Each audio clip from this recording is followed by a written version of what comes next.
بسم اللہ الرحمن الرحیم۔ ہدایہ ثانی کا سبق ہے۔ عبارت ملاحظہ فرمائیں۔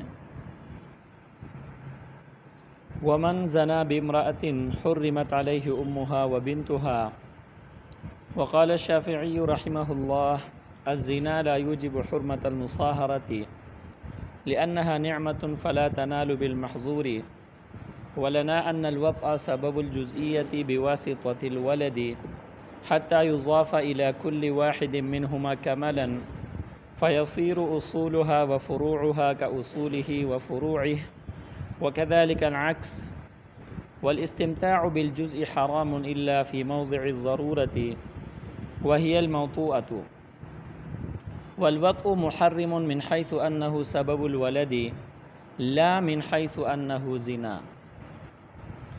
ترجمہ سماعت فرمائیں۔ ومن زنا بامرأة، اگر کسی شخص نے کسی عورت سے زنا کیا، حرمت علیہ امہا وبنتها، تو اس مرد پر اس عورت کی ماں اور اس کی بیٹی حرام ہوں گی۔ وقال الشافعی رحمہ اللہ، امام شافعی رحمہ اللہ فرماتے ہیں الزنا لا یوجب حرمت المصاہرۃ، کہ زنا حرمت مصاہرت کو واجب نہیں کرتی، ثابت نہیں کرتا۔ لأنها نعمت، اس لیے کہ حرمت مصاہرہ یہ ایک نعمت ہے۔ فلا تنال بالمحظور، تو یہ ایک ایسی چیز سے حاصل نہیں ہو سکتی جو کہ خود ممنوع ہے۔ محظور ممنوع کے معنی میں ہے۔ ولنا، اور ہماری دلیل یہ ہے ان الوطء سبب الجزئیت، کہ وطی جزئیت کا سبب ہے۔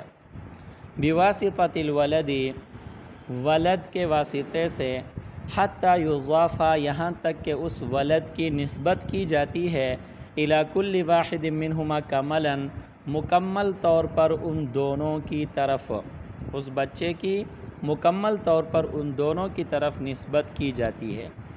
فیصیر اصولها وفروعها، پس ہو جائیں گی اس عورت کے اصول اور فروع، کا اصولہ وفروعہ، اس مرد کے اصول اور فروع کی طرح۔ وکذالک علی العکس، اور اسی طرح علی العکس۔ والاستمتاع بالجزء حرام، اور استمتاع بالجزء حرام ہے۔ الا فی موضع الضرورت، سوائے موضع ضرورت کے۔ وہی الموطوءۃ، اور وہ موضع ضرورت موطوءہ ہے۔ والوطء محرم، اور وطی حرام کرنے والی ہے، من حیث، اس حیثیت سے، انہ سبب الولد، یا انہ سبب الولد، کہ یہ ولد کا سبب ہے۔ لا من حیث انہ زنا، اس حیثیت سے نہیں کہ یہ زنا ہے۔ اچھا جی، حرمت مصاہرہ کے بارے میں آپ نے پہلے بھی تفصیل سے پڑھا ہے، لہٰذا یہاں اس کی مزید تفصیل کی ضرورت نہیں ہے۔ یہاں صورت مسئلہ یہ ہے کہ اگر کسی مرد نے خدا نخواستہ کسی عورت سے زنا کیا، تو اب یہ جو مزنیہ ہے، جس عورت کے ساتھ زنا کا عمل کیا گیا ہے، اس کے اصول اور فروع اس واطی پر، اس زانی پر حرام ہوں گے یا نہیں ہوں گے، اس میں اختلاف ہے، اور دو مذہب ہے۔ مذہب اول احناف کا ہے۔ احناف کے نزدیک مزنیہ کے اصول و فروع زانی پر اسی طرح حرام ہوں گے جس طرح منکوحہ کے اصول و فروع ناکح پر حرام ہوتی ہیں۔ مذہب ثانی امام شافعی رحمہ اللہ کا ہے۔ امام شافعی رحمہ اللہ کے نزدیک منکوحہ کے اصول و فروع تو ناکح پر حرام ہیں حرمت مصاہرہ کی وجہ سے، البتہ مزنیہ کے اصول و فروع زانی پر حرام نہیں ہوں گی۔ یہ امام شافعی رحمہ اللہ کا مسلک ہے۔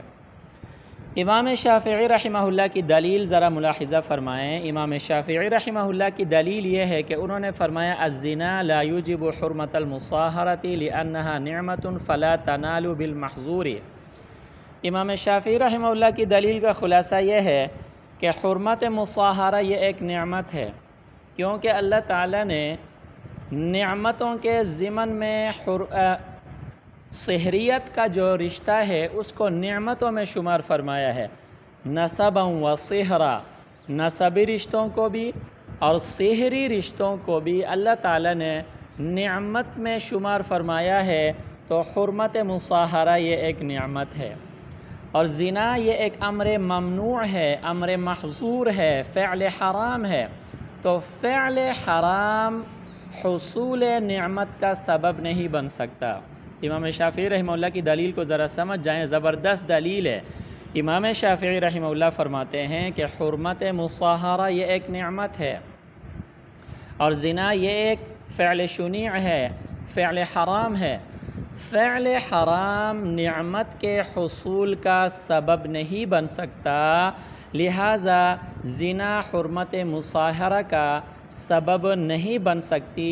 اس وجہ سے مزنیہ کے اصول و فروع، زانیہ کے اصول و فروع وہ زانی پر حرام نہیں ہوں گی۔ وَكَذَلِكَ عَلَى الْعَكْسِ، امام شافعی رحمہ اللہ کی دلیل سمجھ میں آ گئی۔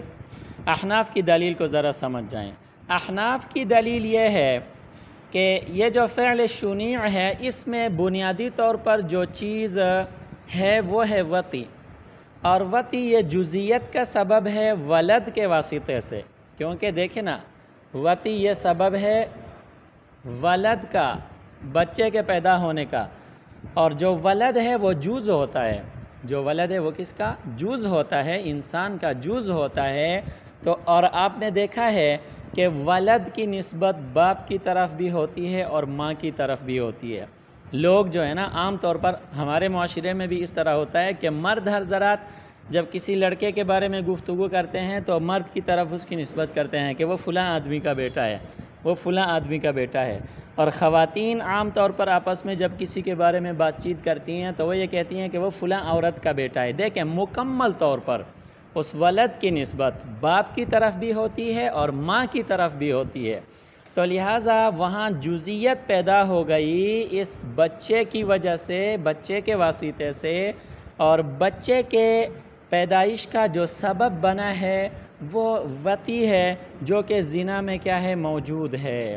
سمجھ میں آئی کہ نہیں آئی؟ اب دیکھیں ذرا، جب بچے کی نسبت باپ کی طرف بھی ہوتی ہے اور ماں کی طرف بھی ہوتی ہے، اور ان دونوں کے درمیان جزئیت کا تعلق پیدا ہو گیا، تو پھر اس عورت کے اصول اور فروع مرد کے اصول اور فروع شمار ہوں گے، اور مرد کے اصول اور فروع عورت کے اصول اور فروع شمار ہوں گے، تو لہٰذا اس عورت کے اصول و فروع مرد پر حرام ہوں گی، اور مرد کے اصول و فروع اس عورت پر کیا ہوں گے؟ حرام ہوں گے۔ وَكَذَلِكَ عَلَى الْعَكْسِ کا یہ مطلب ہے۔ اچھا جی، اب خلاصۂ دلیل کی طرف آ جائیں۔ خلاصۂ دلیل یہ ہے، جب وطی سبب ہے ولد کا اور ولد سبب ہے جزیت کا، تو اب جزیت جب ثابت ہو گئی تو جز سے استمتاع حاصل کرنا یہ کیا ہے؟ حرام ہے۔ جز سے استمتاع حاصل کرنا، جز سے فائدہ حاصل کرنا یہ کیا ہے؟ حرام ہے۔ جب استمتاع بالجز حرام ہے اور وہ استمتاع بالجز یہاں پہ پایا جا رہا ہے، تو لہٰذا یہاں پر ان کے اصول و فروع بھی ایک دوسرے کے اوپر کیا ہوں گے؟ حرام ہوں گے۔ یہ احناف کی دلیل سمجھ میں آ گئی۔ الا فی موضع الضرورہ سے ایک سوال کا جواب ہے۔ سوال یہ ہے کہ اگر استمتاع بالجز حرام ہے تو آدمی کو اپنی بیوی سے بھی استمتاع حاصل کرنا حرام ہونا چاہیے بچہ ہونے کے بعد، کیونکہ جب اپنی بیوی سے بھی بچہ پیدا ہو گیا تو وہ دونوں کا جز ہوتا ہے، عورت کا بھی جز ہوتا ہے اور مرد کا بھی جز ہوتا ہے، لہٰذا بچے کے واسطے سے جزیت یہاں بھی پیدا ہو گئی، حالانکہ اپنی بیوی سے استمتاع حاصل کرنے کو جزیت موجود ہونے کے باوجود تم لوگ حرام قرار نہیں دیتے۔ اس کا جواب دیا الا فی موضع ضرورتی، کہ سوائے موضع ضرورت کے، اور وہ موضع ضرورت کون ہے؟ موضع ضرورت جو ہے وہ یہ وہی الموطوءۃ، وہ موطوعہ ہے، یعنی اپنی کیا ہے؟ منکوحہ ہے اور بیوی ہے۔ سمجھ میں آئی کہ نہیں آئی؟ کہ یہ ضرورت ہے، ضرورت شرعی ہے۔ اپنی بیوی ہونے کی صورت میں ضرورت شرعی کی وجہ سے یہاں بھی جزیت اگرچہ پائی جا رہی ہے لیکن ضرورت شرعی ہے، ضرورت شرعی کی وجہ سے اس سے استمتاع حاصل کرنا جائز اور درست ہے۔ سمجھ میں آئی بیٹا؟ والوطء محرم من حیث انہ سبب الولد لا من حیث انہ زنا، امام شافعی رحمہ اللہ کی دلیل کا جواب ہے۔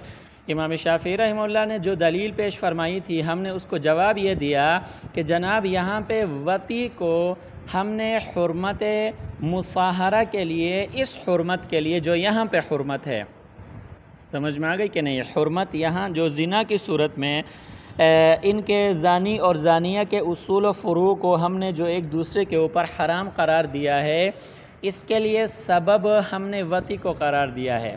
سمجھ میں آ گئی کہ نہیں آئی؟ اور وطی یہ محرم ہے، حرام کرنے والی ہے ولد کا سبب ہونے کی حیثیت سے، زنا ہونے کی حیثیت سے نہیں ہے۔ سمجھ میں آ گئی کہ نہیں آئی؟ کیونکہ وطی جو ہے وہ حرام کرنے والی ہے، کس سبب سے؟ ولد کے واسطے سے۔ اس ولد بیچارے کا تو کوئی قصور نہیں ہے، اس نے تو کیا گناہ کیا ہے؟ گناہ اور قصور وہ تو زانی اور زانیہ نے کیا ہے۔ سمجھ میں آ گئی کہ نہیں آئی؟ اور ہم یہاں پر ان کے اس فعل شنیع کا اعتبار نہیں کرتے، ہم یہاں پر اعتبار کس کا کرتے ہیں؟ اس وطی کا کرتے ہیں جو کہ سبب ولد ہے، جو کہ بچے کا سبب ہے۔ اور جب یہ سبب ولد ہے، ولد کے واسطے سے آپس میں جب جزئیت پیدا ہو گئی تو استمتاع بالجز یہاں پہ کیا ہے؟ حرام ہے۔ اس وجہ سے ان کے اصول و فروع آپس میں ایک دوسرے کے اوپر کیا ہوں گے؟ حرام ہوں گے۔